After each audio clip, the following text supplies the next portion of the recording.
ठाण्यापर्यंत आणि तिथनं पुढे आमणेपर्यंत आणणार आहोत। आणि त्यामुळे आपला जो ईस्टर्न एक्सप्रेसवे आहे हा संपूर्ण ईस्टर्न एक्सप्रेसवे डिकंजेस्ट करण्याचं काम हे आपल्या या माध्यमातून होणार आहे। आणि मगाशी राम कदम यांनी सांगितलं ते देखील खरं आहे। तुम्हाला बीकेसीशी थेट जोडण्याकरता कुर्ला आणि घाटकोपर यांना जोडणारा 1635 कोटीचा केबल स्टेट ब्रिज आपण तयार करतो। एक सगळ्यात लांब 4.24 किलोमीटरचा हा केबल स्टेट ब्रिज की जो थेट कुर्ल्याच्या कल्पना टॉकीज पासनं तर घाटकोपरच्या दर्ग्यापर्यंत या ठिकाणी येईल। त्याची निविदा देखील जारी झाली आहे, त्याचं कामही आपण या ठिकाणी सुरू करतो। त्यामुळे खूप मोठ्या प्रमाणात आपल्याला जो ट्रॅफिक आहे त्या ट्रॅफिकचा सामना करावा लागणार नाही। एअरपोर्टला देखील आपण लवकर पोहोचू शकू। आपल्याला कल्पना आहे आपण ईस्ट वेस्ट लिंकच्या माध्यमातून मुलुंड पासनं गोरेगाव पर्यंत टनेल तयार करतो। या टनेलमुळे मुलुंड पासनं गोरेगाव पर्यंत जाण्याकरता ईस्ट पासनं वेस्ट पर्यंत जाण्याकरता केवळ काही मिनिटं आपल्याला लागतील। कुठलाही ट्रॅफिक त्या ठिकाणी असणार नाही। अशा पद्धतीनं हे काम देखील या ठिकाणी आपल्या माध्यमातून होत आहे।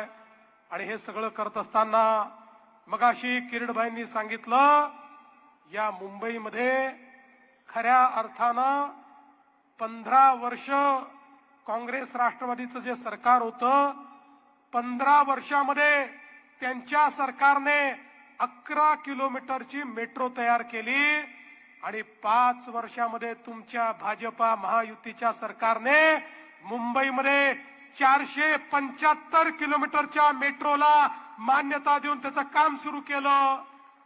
200 किलोमीटरचं काम पूर्ण होत आहे। उरलेल्या 275 किलोमीटरचं काम 2027, 2028 आणि 2029 मध्ये पूर्ण होईल। मुंबईच्या कुठल्याही भागातून कुठल्याही भागामध्ये मेट्रोने सबर्बन रेल्वेने आपल्याला जाता येईल अशा पद्धतीचं इंटिग्रेशन आम्ही करतोय।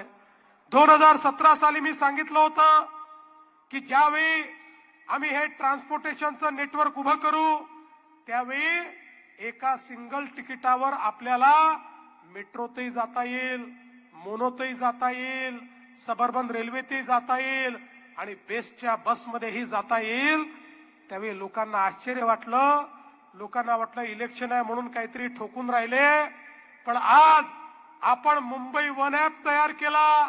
या ऍपवर एका सिंगल तिकिटामध्ये तुम्ही आता मेट्रोत, मोनोत, रेल्वेत, बेस्टमध्ये सगळीकडे प्रवास करू शकता। आणि पुढच्या टप्प्यामध्ये 200 नॉटिकल माईलचा मुंबईमध्ये आपण जलवाहतूक सुरू करतोय, वॉटर टॅक्सी चालू करतोय। वॉटर टॅक्सी चालू झाली की याच तिकिटावर वॉटर टॅक्सीमध्ये देखील तुम्ही त्या ठिकाणी प्रवास करू शकाल। अशा प्रकारचं इंटिग्रेशन हे आपण केलंय। आपल्याला माहितीये मेट्रो 4 वडाळा ते कासरवडवली 70% काम त्याचं पूर्ण झालेलं आहे आणि त्या माध्यमातून मोठ्या प्रमाणात या मेट्रोचं काम आपण या ठिकाणी करतोय।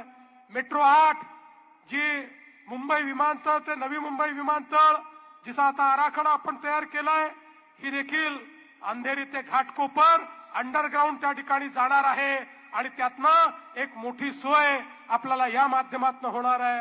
मेट्रो 2 ही जरी प्रत्यक्षात इथनं जात नसली तरी ती मेट्रो 1 ला कनेक्ट करेल आणि यातनं आपला हा जो सगळा एरिया आहे या एरियाला संपूर्ण मुंबईतलं जे मेट्रो नेटवर्क आहे त्याची कनेक्टिव्हिटी ही आपण या ठिकाणी देणार आहोत। बंधू भगिनींनो, आज जर आपण विचार केला तर या मेट्रोच्या माध्यमातून मुंबईकरांचं जीवन हे गतिमान करण्याचं काम आपण केलेलं आहे। ज्या मुंबईकरांच्या जीवनामध्ये प्रवासामध्ये सर्वाधिक वेळ जातो, एक स्वप्न आम्ही बघितलं होतं, मुंबईच्या कुठल्याही कोपऱ्यातनं कुठल्याही कोपऱ्यामध्ये जाण्याचा मॅक्झिमम वेळ हा 59 मिनिटं असला पाहिजे। त्या स्वप्नाकडे आता आमची वाटचाल चालली आहे आणि 5 वर्षामध्ये ते स्वप्न देखील आम्ही पूर्ण करून दाखवू हा विश्वास या निमित्ताने मी आपल्याला देतो। आज आपण बघा या ठिकाणी वेगवेगळ्या प्रकारच्या या पूर्व उपनगरामध्ये एसआरएच्या योजना आहेत. 285 एसआरएच्या योजनांच्या माध्यमातून झोपडपट्टीमध्ये राहणारा जो व्यक्ती आहे, एकट्या या पूर्वी उपनगरांमध्ये 91,000 घरं झोपडपट्टी धारकांना या ठिकाणी आम्ही देणार आहोत आणि त्याची चालना आम्ही दिलेली आहे. पूर्वीच्या काळामध्ये झोपडपट्टीवाला त्या ठिकाणी आपली झोपडी देऊन चालला जायचा, 15-15 वर्ष त्याला घर मिळायचं नाही. आता एसआरए मध्ये त्या ठिकाणी भाडं देखील आम्ही द्यायला लावतो आणि 3 ते 4 वर्षामध्ये त्याला त्याचं घर देखील द्यायला लावतो. त्यामुळे झोपडपट्टी मुक्त मुंबईचं जे आपलं स्वप्न आहे त्या स्वप्नाकडे आपण वाटचाल सुरू केली आहे. रमाबाई आंबेडकर नगरमध्ये 16,500 झोपडपट्टी धारकांना त्या ठिकाणी आपण 137 कोटी रुपयाचं भाडं दिलं. पहिल्या टप्प्यामध्ये 4,053 लोकांना त्यांचं घर आपण देतो आहोत आणि त्यासोबत टप्प्याटप्प्यानं सर्वांना आपण घर देतो आहोत. आणि एक महत्वाचा टप्पा त्या माध्यमातून आपला पूर्ण होणार आहे. आणि आताच या ठिकाणी राम कदम यांनी मागणी केली की आपण आपल्या या भागामध्ये जे काही लोकशाहीर अण्णाभाऊ साठेंचं स्मारक करतोय, खऱ्या अर्थानं लोकशाहीर अण्णाभाऊ साठे या संयुक्त महाराष्ट्राच्या चळवळीतला आवाज होता.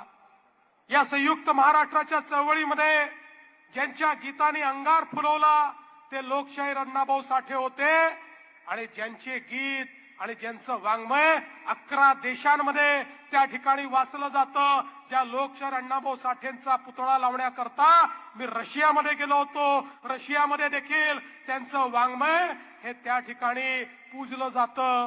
त्यांचं अतिशय उत्तम स्मारक आपण तयार करतो. पण त्यांचं स्मारक तयार करताना ते नेहमी असं म्हणायचे की ही जी धरती आहे, ही धरती ही शेषनागाच्या डोक्यावर नाही आहे, ही कष्टकऱ्याच्या तळ हातावर आहे. आणि असे कष्टकरी त्या भागातले, त्यांना विस्थापित करण्याची वेळ आमच्यावर येऊ नये. हे जे राम कदम आपण सांगितलेलं आहे, मी आजच घोषणा करतो, त्यांना त्याच ठिकाणी घरं देण्यात येतील. त्यांच्यापैकी कोणालाही विस्थापित आम्ही करणार नाही. आज आपण बघा, वेगवेगळ्या प्रकारची जी कामं या ठिकाणी होत आहेत, त्या कामांच्या माध्यमातून आपण मुंबईला एक स्वच्छ नगरी म्हणून करतोय. इतके वर्ष या मुंबईमध्ये ज्यांनी राज्य केलं, या मुंबईचं घाण पाणी, सांडपाणी आपल्या नदीमध्ये, नाल्यामध्ये आणि समुद्रामध्ये सोडून दिलं. तुम्ही विचार करा, एशियातली सर्वात श्रीमंत जी महानगरपालिका आहे, त्या महानगरपालिकेमध्ये गटारीचं जेवढं पाणी आहे, ती विष्ठा आहे, ती घाण आहे, ही सगळी इंग्रजांनी तयार केलेल्या बॅलन्सिंग टँक मध्ये जायची आणि तिथनं ते सगळं पाणी समुद्रात किंवा आपल्या नाल्यांमध्ये जायचं. आज अनेक देशामध्ये गेलो, समुद्र निळाशार दिसतो, तिथे कुठलाही वास येत नाही. पण आपल्या समुद्रामध्ये एखाद्या चौपाटीवर गेलं तर त्या ठिकाणी घाण पाहायला मिळते, वास पाहायला मिळतो, काळं पाणी पाहायला मिळतं. आणि एवढंच नाही तर यामुळे आमचे नाले, आमच्या नद्या प्रदूषित झाल्या. आमच्याकडे रोगराई, आमच्याकडे डास मच्छर, आमच्याकडे मलेरिया, आमच्याकडे डेंग्यू, अशा अनेक गोष्टी या ठिकाणी झाल्या. आणि म्हणून आपण निर्णय केला, आता यापुढे करायचं नाही. या मुंबईमध्ये एसटीपीचं जाळं तयार करायचं. मुंबईच्या पाण्याचा थेंब थेंब हा त्या ठिकाणी ट्रीट झाला पाहिजे. त्यातला जो मैला आहे तो बाजूला होऊन त्याच्यावर प्रक्रिया झाली पाहिजे. त्यातनं देखील काही गोष्टी तयार होतात, खत तयार होतं, ते तयार केलं पाहिजे. आणि केवळ शुद्ध पाणी हे मुंबईच्या नाल्यामध्ये, नदीमध्ये किंवा समुद्रामध्ये गेलं पाहिजे. आज मला सांगताना आनंद वाटतो, 16,000 कोटी रुपयाची कामं आपण सुरू केली. घाटकोपरमध्ये देखील 1,687 कोटी रुपयाचा एसटीपीचं काम आपलं चाललेलं आहे. 2 वर्षामध्ये टप्प्याटप्प्याने सगळे एसटीपी पूर्ण होतील. आणि त्यानंतर मुंबईच्या समुद्रामध्ये कुठलंच गटारीचं पाणी जाणार नाही. केवळ शुद्ध पाणी हे मुंबईच्या नाल्यामध्ये, केवळ शुद्ध पाणी हे मुंबईच्या समुद्रामध्ये जाईल. एकीकडे रोगराई कमी होईल आणि दुसरीकडे आपल्या मुंबईचा समुद्र देखील, आपली चौपाटी देखील स्वच्छ पाण्याची चौपाटी आपल्याला पाहायला मिळेल आणि त्या ठिकाणी कुठलाही वास आपल्याला येणार नाही, अशा पद्धतीचं काम आपण केलेलं आहे. या मुंबईमध्ये वर्षानुवर्ष कचरा डम्पिंग केला जात होता. आपल्याला माहिती आहे देवनारची परिस्थिती आपल्यापैकी काही लोकांनी बघितलेली असेल. आता आणि या कचऱ्याचा देखील या लोकांनी इतका घोटाळा केला, त्याची तर वेगळीच कहाणी आहे. आम्ही कचरा नेतोय असं दाखवलं आणि ज्या वाहनांचे पैसे घेतले, आता कचरा नेला तर तो ट्रकनी जाईल ना, त्यामुळे ट्रकनी वाहतूक केली की प्रत्येक ट्रिपचे पैसे मिळायला पाहिजे. यांनी हजारो कोटी रुपये उबाठावाल्यांनी काढून घेतले आणि नंतर ज्यावेळेस मी चौकशी केली त्यावेळी असं लक्षात आलं, जे नंबर दिले होते ते ऑटो रिक्षाचे होते, ते स्कूटरचे होते, ते मोटरसायकलचे होते. म्हणजे शेकडो टन कचरा ऑटो रिक्षाने यांनी त्या ठिकाणी नेल्याचं दाखवलं आणि सगळे पैसे खाऊन टाकले. आणि म्हणून मी म्हणतो यांची नीती कशी आहे बघा. कचरा खाणारे देखील हे लोक आहेत, कचऱ्यात पैसा खाणारे लोक आहेत. पण आता त्या कचऱ्यावर पूर्ण प्रक्रिया करून त्या ठिकाणी जो काही कचरा पडलेला आहे जुना 20, 30, 40 वर्षाचा, त्या सगळ्या लिगसी वेस्टवर कारवाई करून त्या ठिकाणी कॅपिंग करून त्या ठिकाणी बायोमायनिंग करून चांगल्या पद्धतीनं सगळी जागा रिक्लेम आम्ही करणार आहोत. आणि हा जो सगळा कचरा आहे याच्यावर शास्त्रशुद्ध पद्धतीनं त्या ठिकाणी त्याची विल्हेवाट लावत या कचऱ्यापासून वीज निर्मिती आम्ही करायचा निर्णय घेतलेला आहे, जेणेकरून कचरा जो आहे तो विजेमध्ये रूपांतरित होईल, आपलं प्रदूषणही संपेल आणि स्वच्छ अशा प्रकारची वीज आपल्याला मिळेल. हे देखील या मुंबईच्या पर्यावरणामध्ये एक प्रकारे पर्यावरण चांगलं करण्याकरता आपले प्रयत्न चालले आहेत. आपण बघा मुंबईमध्ये आपण सीसीटीव्हीचं नेटवर्क लावलं.